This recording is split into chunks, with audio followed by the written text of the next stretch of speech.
Welcome to the SpreadX Financial Trading Weekly Preview on Monday, 23rd of July. And we're going to look ahead to a busy week for the FTSE. Yeah, it's sort of a busy week and not really. In terms of the economic calendar, there's not really much for the FTSE to deal with. I think, if anything, it will be macro concerns like Brexit or trade war or geopolitical concerns or any of the big sort of Trump-led issues, really, that will prevent the FTSE from really taking off. On the other hand, you've got a really, really busy week for earnings for the FTSE 100 companies. I think it's like 18 of the FTSE 100 companies reporting. So that is roughly a fifth, which obviously depends. In one sense, that's a lot for the FTSE to deal with, and you might not be able to get any sense of direction from that, because especially on a day like Thursday, there's just too many companies reporting, and unless somehow they all have a good day or all have a bad day, it might result in the FTSE struggling to really gain any momentum in either direction, really.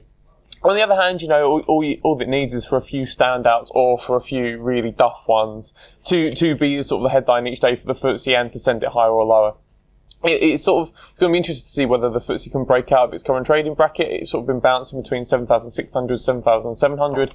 Every time it gets up towards 7,700, there's something, be it just investors' jitters about it being at those levels, or trade war concerns, or, Trump sending out a tweet, basically, that pulls the FTSE from those levels. It hasn't really been able to push beyond that with any substance in the last week or two.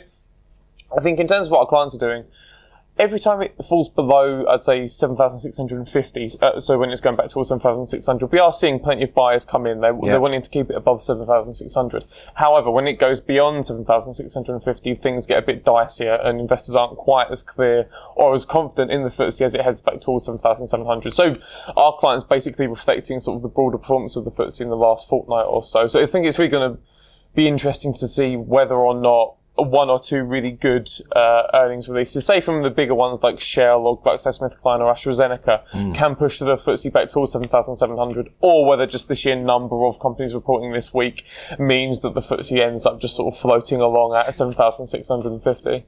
Okay, Connor, thank you very much.